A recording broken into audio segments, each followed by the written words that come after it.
And you can watch along as well on our social media platforms. We mentioned that Haverfordwest County football match on Friday night. We will have some tickets for you to win for that. That competition will be on the Facebook page tomorrow night, so do look out for that. But we're going to turn our attention to rugby now, and Fraser and Tom and I are joined by the head coach of Narberth RFC. That is Ricky Guest, who is with us. Evening, Ricky. How are you? Evening, gents. All good, thank you. Really good to have you on the show, and I know you're a regular with KT, and we always appreciate you having a chat to him for Pure West Sport after a Narberth game. We're going to get into all things to do with the Otters in a few moments, but let's start with the Six Nations game, because you were at Twickenham on Saturday evening, finished 48-7 to Wales. What was your take on what we saw on Saturday? I think like most Welsh avid rugby fans, I think probably a little bit disappointed that we rolled over to a point. I'm not sure what the game plan was. I couldn't really work it out. When you box kick from the halfway after conceding 36 points, I'm unsure of what we're trying to achieve. England weren't at their best, but what they have got is big men who are very drilled. And then they've got big men coming off the bench who are very drilled, and they just go through the motions, and they're like a pretty well-oiled machine at the moment. But they don't have many game changes in rugby players, whereas they had in the past. But I'm not sure for Wales what you could tear that performance apart. But where do you start? Your set pieces below average. Your physical dominance is probably at the lower end of 25% against a big English side. How do you change that? I'm not sure. I think the age-old problem in Wales, we don't produce many massive men anymore. I don't think we've been blessed with it over the years, but the last cohort of the generation of the Gatland era, there's a lot of big men about. You think of Alan Wynne, Jamie Roberts, Alice Cuthbert et al., that type of player. George North, the big men even now in the international stage, and we don't have many of them. And the way the international games evolve, then you need them to be competitive. You look at France on the weekend. You've got 20 stone second rows passing like, outside backs that are standing when they, to be fair. We're not blessed with that either. Ricky, I was actually at the Wales game against Argentina in the autumn when we shipped 50 points at home, and what struck me most about that day wasn't the sense of apathy, actually, amongst Welsh fans. There's always an acceptance and that it was expected. There was no sense of anger or disillusionment that we'd be beaten that heavily. What did you sense the feeling was amongst Welsh fans in Twickenham? Or was it just a case of this was expected, which is a sad state, you know? Or was there a bit of anger, disillusionment there of the people who had travelled? I think everyone's hopeful starting the game. You know what I mean? New regime, couple of new players in different positions. The likes of Rhys at full back on a bit of a trial. Everyone was pretty hopeful, but after the first 20 minutes, I think we've just reverted to what we used to, in the sense that, here we go again. The Welsh rugby as a whole doesn't help, does it? All the nonsense that's going off of course. The field just clouds everything. If you put yourself in the position of all those players, there's lots of them. Don't know if they've got jobs in 12 months. So although they're playing for Wales, there's a massive weight on their shoulders as well. But I've seen a lot of stuff on like Wales Online, etc., of like fan cams afterwards when they're walking out. A lot of angry people, but let's be really honest. Everyone's a coach, aren't they? In the national side. Lots of the people they've interviewed clearly didn't play rugby and they shared some really silly thoughts. But inevitably, the crux of it is we have not got the player base we had 10 years ago. England still have that player base. You know what I mean? They've got a lot of, like I said earlier, lots of big men, but they've got lots of talent. They could put 2 first 15s on and compete in the Six Nations. We're lucky to put 1 on at the moment to try and compete, and we're nowhere near. Listen, let's bring it back to Narberth, because I do feel, Fraser and Tom and Ricky, that when we talk about Wales' performances at international level, it does always get the conversation off to a bit of a depressing start at the moment. So I do apologise for that. But we do have to talk about these issues. And it's right, every guest we have on, it does go back to what Ricky's just said, that that player pool is just not there, and it's making it difficult for Wales to compete. Let's talk about Narberth, though. Ricky, your first full season, isn't it, as head coach? So Yeah. how have you found that transition from working with Liam to becoming head coach? How's that been? I gotta watch what I'm saying here. But no, it's not an easy task. I've gone from just looking after the forwards and the contact area to now looking after everything. That's recruitment, that's retention, that's telling the coordinator what time the bus is going on a Saturday. It's making sure that we give the players every possible chance of being the best they can be. It's organising food after training with the bar staff, all the types of things that probably people don't see and don't appreciate, which I definitely didn't. That takes up a lot of time. So if you turn back the clock to when Liam said he was moving. Well, at the start, he didn't have anything to go to, but he was quickly snapped up, and rightly so. He's a great coach. Recruitment started. So between May and July, every week I met different players to try and get them into the club. All that type of stuff doesn't happen overnight, and then you've got to plan pre-season, and inevitably you don't see anyone. You're in the sense that you don't see your own players. You're trying to recruit new.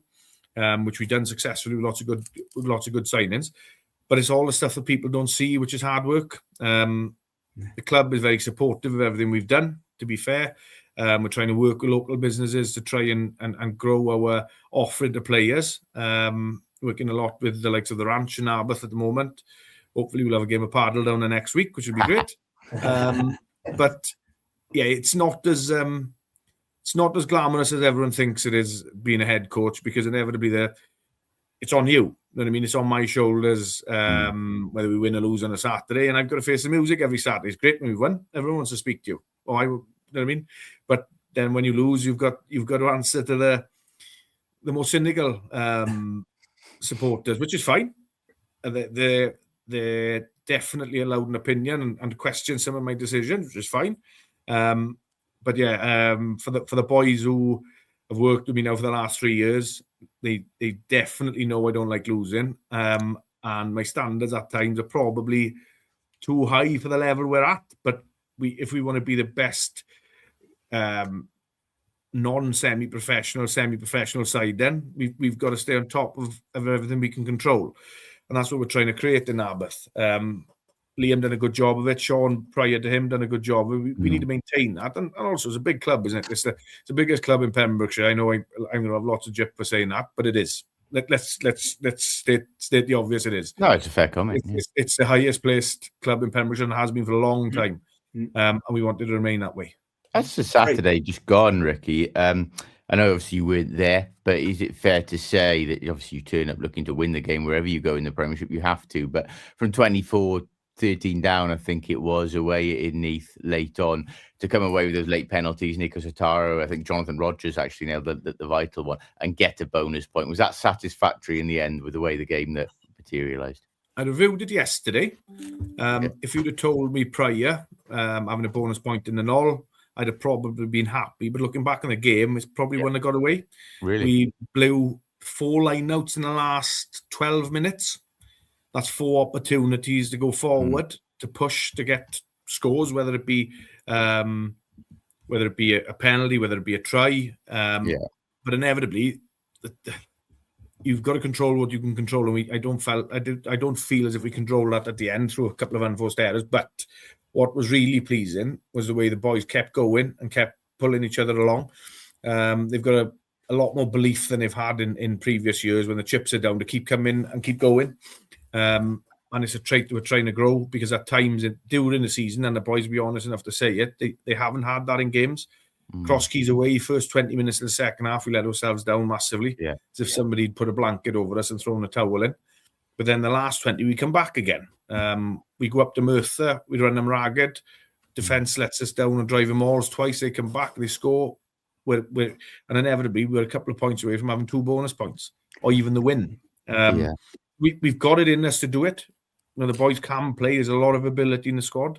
But what we have got at the moment is a growing belief that actually we are good enough. Because some of them, some of the boys at times, I feel as if they got a bit of intruder, imposter syndrome, and they don't believe in themselves when they are good enough, or they wouldn't be there.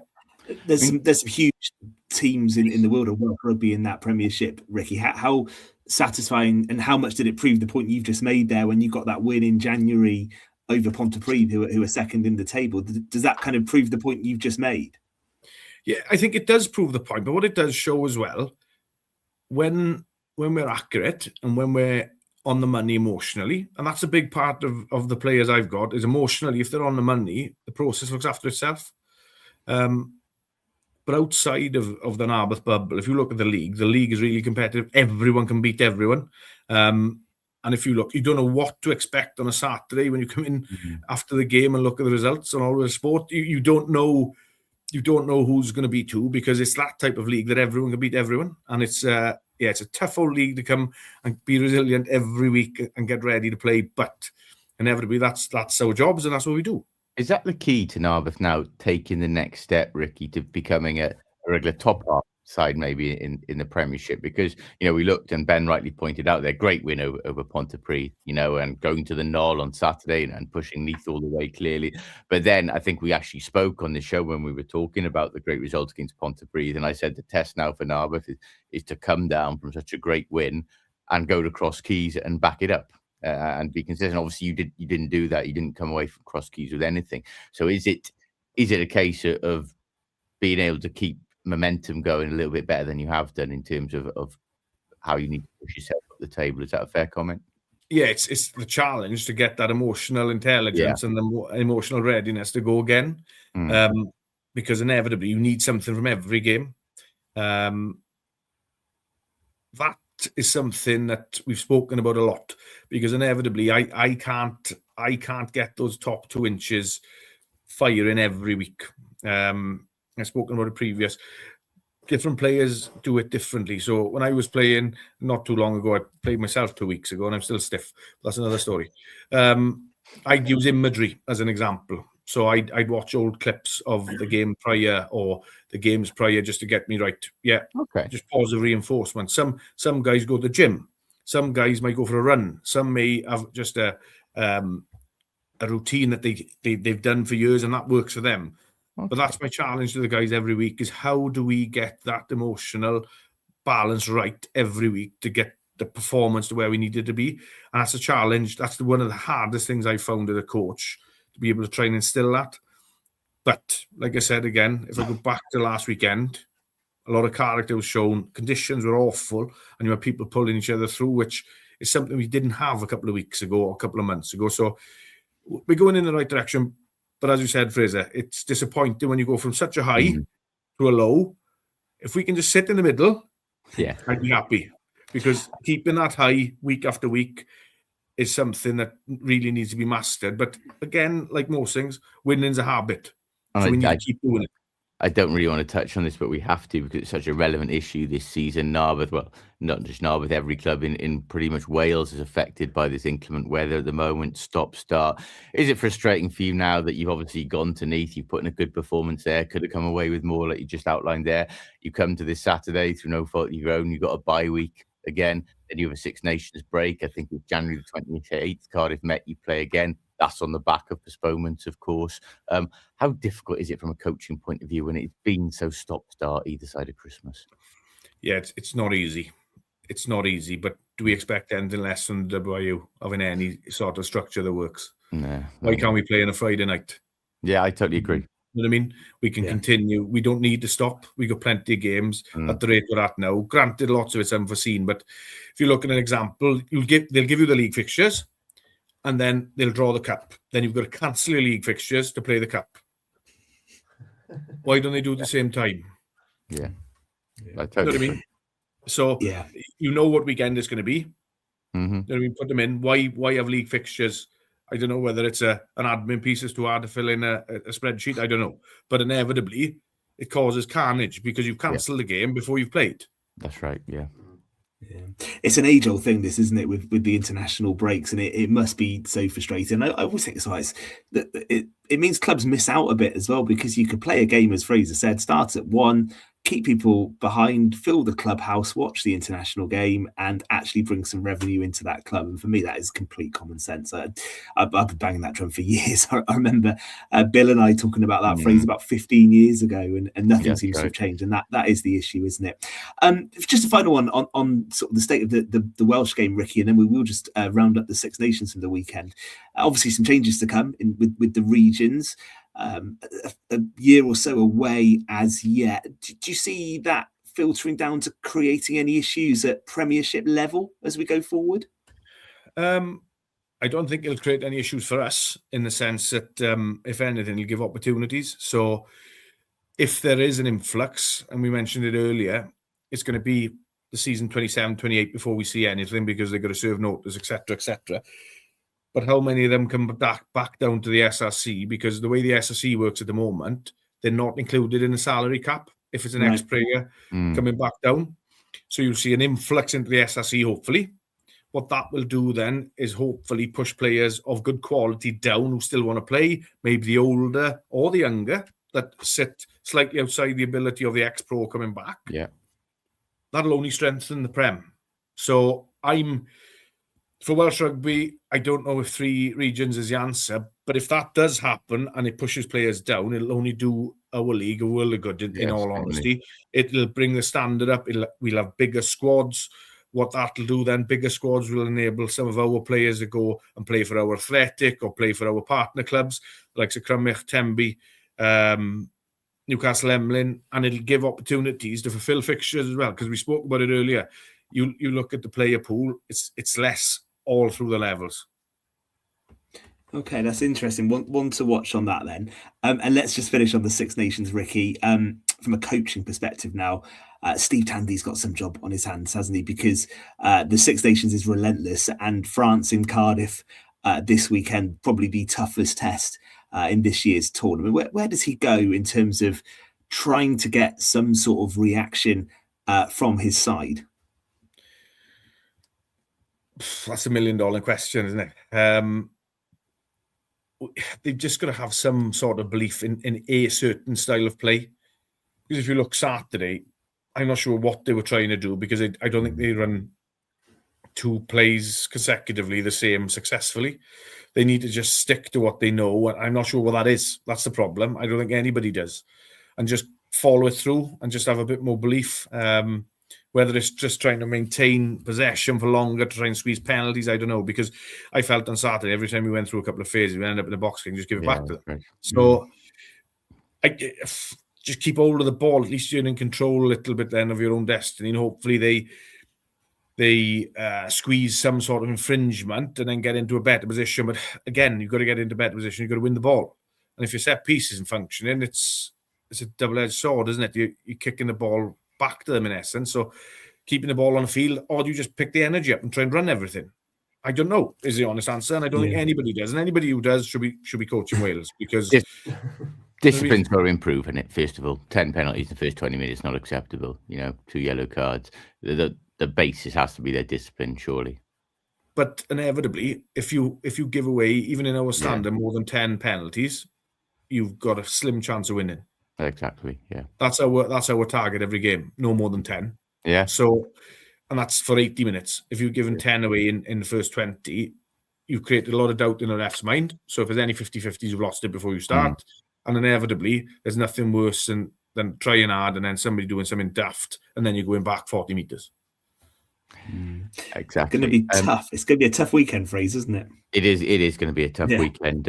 I don't think, all things considered, I still think that the standard performance was acceptable on Saturday. I still think there were too many basic errors and a lack of discipline. And that's taking into account everything that's going on off the field as well. I think we keep being told under Steve Tandy, this is a much more settled group and a much more cohesive group than the one under Warren Gatland's second reign. But we have to start showing something now, just a basic level of performance that wasn't there Saturday.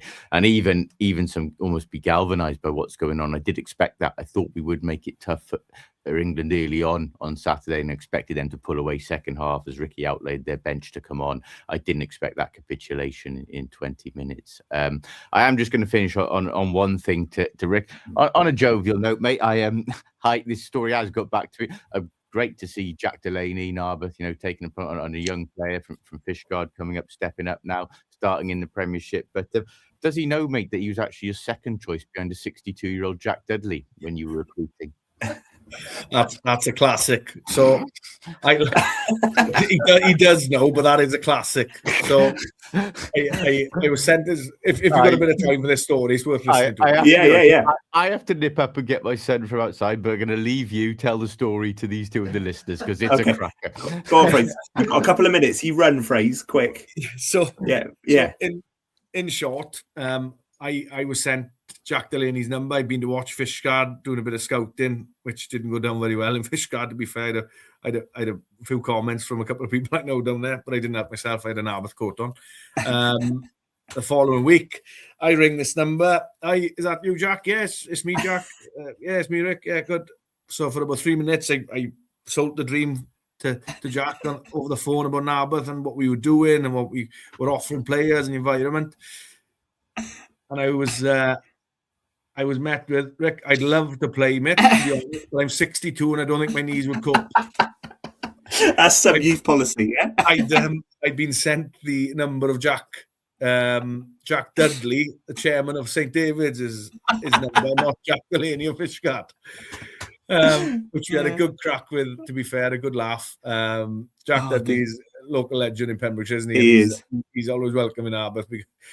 Brilliant storyteller, and but that's the story he's telling everyone about me at the moment. So it's going down quite well in St. David's Club. I like the fact he gave you a few minutes just and listen to you, Rick. Yeah, so he considered it. He hung me out to dry, to be honest. If he recorded that call, it'd be worth a fortune.